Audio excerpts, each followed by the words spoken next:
Hello everyone and welcome back to my channel being doctor. तो आज है connective tissue का पार्ट 2, जिसमें मैं डिस्कस करूंगी specialised connective tissue. Part 1 of the connective tissue में मैंने लूज कनेक्टिव टिश्यू और डेंस कनेक्टिव टिश्यू का टाइप्स पूरा डिटेल में मैंने डिस्कस किया हुआ है। नहीं देखा है तो जा करके देख लेना।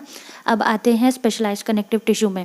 स्पेशलाइज्ड कनेक्टिव टिश्यू में सबसे पहले कार्टिलेज में हमारी जो सेल्स होती है, कार्टिलेज में एक चीज़ याद रखना कि हमारी जो उसकी ग्रोथ होती है वो हमेशा टुवर्ड्स दी वन डायरेक्शन होती है। कार्टिलेज की ग्रोथ हमारी टुवर्ड्स द वन डायरेक्शन होती है। और इसमें जो सेल्स होती हैं, बहुत सारी सेल्स होती हैं। मैंने लास्ट क्लास में बताया था कि ब्लास्ट वर्ड जहाँ पर भी आए तो ब्लास्ट मीन्स फॉर्मिंग, तो कॉन्ड्रोब्लास्ट सेल्स होती हैं जो कि सिक्रीट करते हैं हमारी मैट्रिक्स और द फाइबर्स। कॉन्ड्रोजेनिक सेल्स होते हैं, जेनिक भी मीन्स हमारी फॉर्मेशन, तो ये हमारी एक्टिवली फॉर्म करती है ये हमारी डिवाइडिंग सेल्स है जो कि कार्टिलेज बिल्डिंग सेल्स होती है। और कॉन्ड्रोसाइट्स हमारी कार्टिलेज फॉर्मिंग सेल्स होती है, ठीक है। ब्लास्ट भी हमारी सिक्रीटरी हो गई, साइट्स मीन्स भी हमारी कार्टिलेज फॉर्मिंग सेल्स हो गई, और एक कॉन्ड्रोजेनिक हो गई, ये हमारी एक्टिवली डिवाइडिंग सेल्स हो गई। पेरिकॉन्ड्रियम जो होती है हमारी आउटर लेयर कवरिंग होती है कार्टिलेज की, जो कि हमारी कनेक्टिव टिश्यू की बनी होती है। और लैक्यूना जो होती है मैट्रिक्स फील्ड स्पेस होती है। इसको इतना डिटेल में नहीं पढ़ना, बस जो मैंने 4-5 सेल्स बताए वो ध्यान में रखना। Chondrogenic actively dividing cells, chondrocytes cartilage forming cells, chondroblast secrete करती है मैट्रिक्स एंड द फाइबर। अब इसमें कार्टिलेज जो होती है वो हमारी कितने टाइप्स की होती है? कार्टिलेज जो होती है ये हमारे 3 टाइप्स की होती है, हाइलिन कार्टिलेज, इलास्टिक कार्टिलेज और फाइब्रो कार्टिलेज। तो इसके बारे में मैं बताती हूँ। तो हाइलिन कार्टिलेज जो होती है, इसमें याद रखना कि ये हाइलिन कार्टिलेज जो होती है हमारी प्रेजेंट होती है, इसकी एक टाइप होती है हाइलिन कार्टिलेज की, आर्टिकुलर कार्टिलेज। हाइलिन कार्टिलेज की हमारी एक टाइप हो गई आर्टिकुलर कार्टिलेज, और ये हमारी जो है वो बोन्स जो कि जॉइंट फॉर्म करती हैं उनके हमारी एंड्स में प्रेजेंट होती है। यानी कि ये इस तरीके से हमारी, ये जो मैं शेड कर रही हूँ ये हमारी होती है आर्टिकुलर कार्टिलेज, जो कि हमारी हेल्प करते हैं in the articulation of the joints, यानी कि flexible movement of the joints में हमारी हेल्प करती है। और ये हमारी जो होती है आर्टिकुलर कार्टिलेज हमारी ए वैस्कुलर होती है। ये चीज़ याद रखना, यहाँ पे वेसल्स नहीं होती हैं, इसलिए ए वैस्कुलर होती है, इसलिए हमारी ये जो जॉइंट्स है इसका जो होती है ये हमारी रीजनरेशन पॉसिबल नहीं होती है। यहाँ पे हमारी साइनोवियल फ्लूइड वगैरह जो प्रेजेंट होती है, अगर एक बार ये आर्टिकुलर कार्टिलेज हमारी डीजनरेट हो गई, अगर ये हट गई तो ये हमारी रीजनरेट नहीं हो सकती, जिसकी वजह से अर्थराइटिस वगैरह प्रॉब्लम्स होती है। और हाइलिन कार्टिलेज हमारी जो होती है ये हमारी वैस्कुलर होती है। ये कहाँ प्रेजेंट होती है? बहुत जगह प्रेजेंट होती है। हाइलिन कार्टिलेज की बहुत सारी टाइप्स होती है।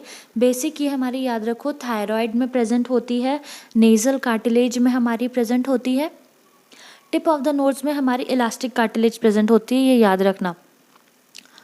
नेजल कार्टिलेज में प्रेजेंट होती है। और लैरिंग्स में भी इसकी हाइलिन कार्टिलेज की एक टाइप हमारी जो होती है वो हमारी लैरिंग्स में हमारी प्रेजेंट होती है। और ट्रेकियल रिंग्स में भी हमारी प्रेजेंट होती है। काफ़ी टाइप्स है, अगर चाहो बोलोगे तो नेक्स्ट वीडियो में इसका मैं टेबल एक बना करके मैं दिखा दूंगी कि टाइप्स ऑफ द कार्टिलेज की, क्योंकि यहाँ पे तो मैं इतना लिख नहीं सकती हूँ। दूसरा इलास्टिक कार्टिलेज में हमारी मैट्रिक्स जो कि होती है रिच होती है इलास्टिक फाइबर्स में। और इसमें जो होती है ये कहाँ प्रेजेंट होती है? इलास्टिसिटी यानी कि वो हमारी फ्लेक्सिबिलिटी प्रोवाइड करती है टू द स्ट्रक्चर्स। कहाँ पे प्रेजेंट होती है? हमारी ईयर पिन्ना में प्रेजेंट होती है, टिप ऑफ द नोज़ में प्रेजेंट हो गई, और एपिग्लॉटिस में भी हमारी इलास्टिक कार्टिलेज प्रेजेंट होती है।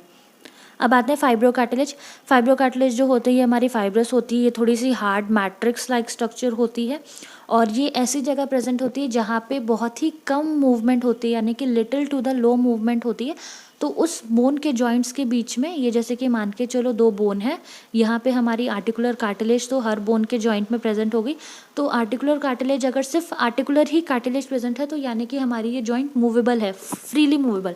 अगर कभी कभी क्या होता है कि इनके बीच में हमारी फाइब्रो कार्टिलेज हमारी एक्यूमुलेट हो जाती है, और ये फाइब्रो कार्टिलेज की एक्यूमुलेशन की वजह से लिटिल टू लो मूवमेंट हो जाती है, लिटिल मूवमेंट होती है और नो मूवमेंट।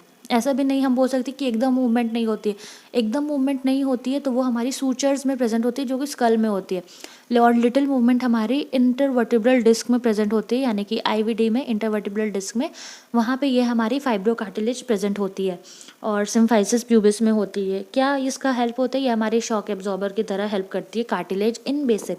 ठीक है, कार्टिलेज जो होती है हमारी किससे बनी होती है? कार्टिलेज में हमारी कार्टिलेज फॉर्मिंग सेल्स होती हैं जो कि हमारी कॉन्ड्रोसाइट्स हो गई, और इसमें फाइबर्स भी हमारी प्रेजेंट होती है। फाइबर्स कौन कौन सी?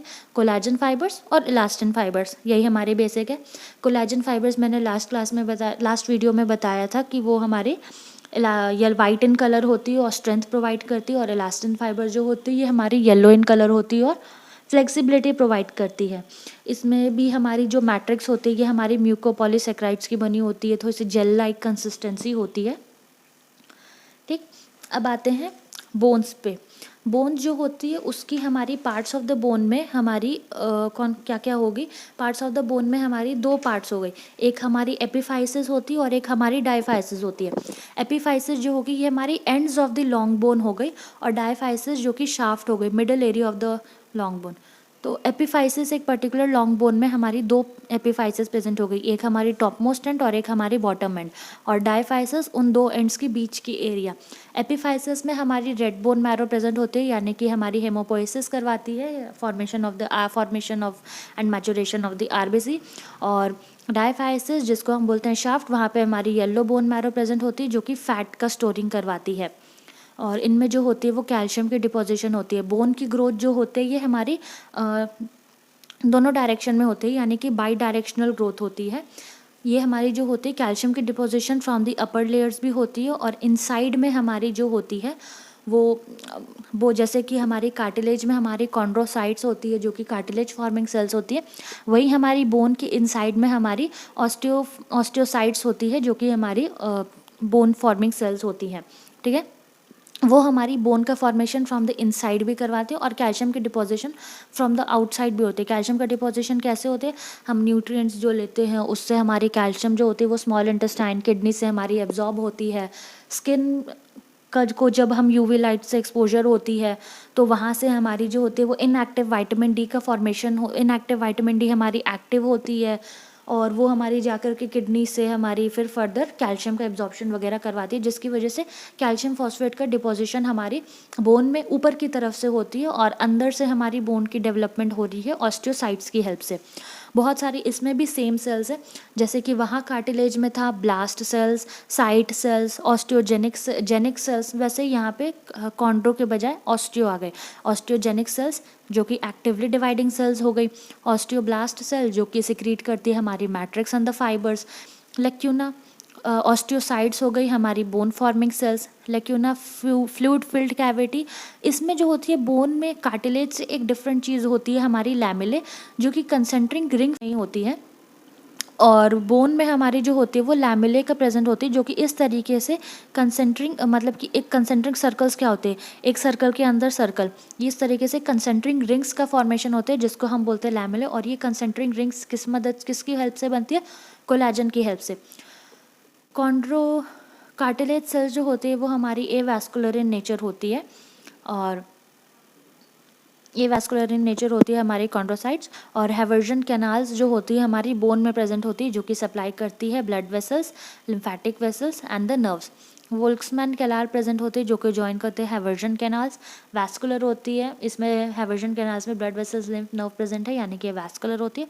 सॉलिड होती है और नॉन प्लेएबल होती है, और कार्टिलेज जो होती है वो हमारी सॉलिड होती है और लाइबल होती है। कार्टिलेज जो होती है वो हमारी एवैस्कुलर कनेक्टिव टिश्यू होती है, पूरी की पूरी एवैस्कुलर होती है। अब उसके बाद आते हैं बोन के बाद ब्लड जो होती है ये हमारी फ्लूइड कनेक्टिव टिश्यू है जो कि कंटेन करती है हमारी बहुत सारी सेल्स, आरबीसी, डब्ल्यूबीसी, प्लेटलेट्स, और ये हमारी मेन सर्कुलेटिंग फ्लूइड होती है। ब्लड में हमारी एक्सेप्शन होती है कि वहाँ पे हमारी फाइबर सिक्रेटिंग सेल्स प्रेजेंट नहीं होती है, एब्सेंट होती है, और ये हमारी हेल्प करती है in the transport of the various substances. देखो ये हमारी पहली फिगर जो है वो कार्टिलेज की है, जहाँ पे हमारी कोलाजन फाइबर्स होती है, और कार्टिलेज सेल्स जो होती है वो हमारी कॉन्ड्रोसाइट्स हो गई। बोन में ये हमारी कंसेंट्रिक रिंग्स लाइक स्ट्रक्चर है। ये हमारी कंसेंट्रिक रिंग्स नहीं है सर, ये हमारी कंसेंट्रिक रिंग्स लाइक स्ट्रक्चर है जिसको हमने बोला था लैमेले, और इसके बीच बीच में ये जो स्टार शेप लाइक है ये हमारी होती है ऑस्टियोसाइट्स। आरबीसी हो गई हमारी बाइकनकेव होती है, प्लेटलेट्स हो गई, और डब्ल्यूबीसी ये जो होती है वो ब्लड में ज़्यादा डिटेल में हम देखेंगे। इसके बाद मैंने टाइप्स ऑफ बता दिया, ठीक है, इतना समझ में आया। तो कनेक्टिव टिश्यू जो है ये हो गया है 2 पार्ट में। अब नेक्स्ट पार्ट में जो है वो हमारी मस्कुलर टिश्यू और न्यूरल टिश्यू आएगी, उसको देख लेना। क्वेश्चंस डल रहे हैं कम्युनिटी पेज पे, उसको जाकर के सॉल्व करना और देखते रहना, और अपने दोस्तों तक ये वीडियो को ज़रूर से शेयर करना।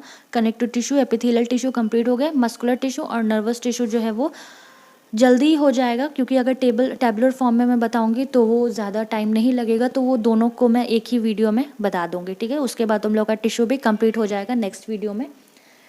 और अपने दोस्तों तक शेयर करना इस वीडियो को, और मेरे चैनल को सब्सक्राइब करने के लिए बोलना, और तुम लोग भी लाइक करना नहीं बोलना, और कमेंट करके बताना कैसा लगा हो मेरा वीडियो, ये समझ में आया कि नहीं। And don't forget to like, share and subscribe to my channel Being Doctor. Thank you. Have a nice day. Bye bye.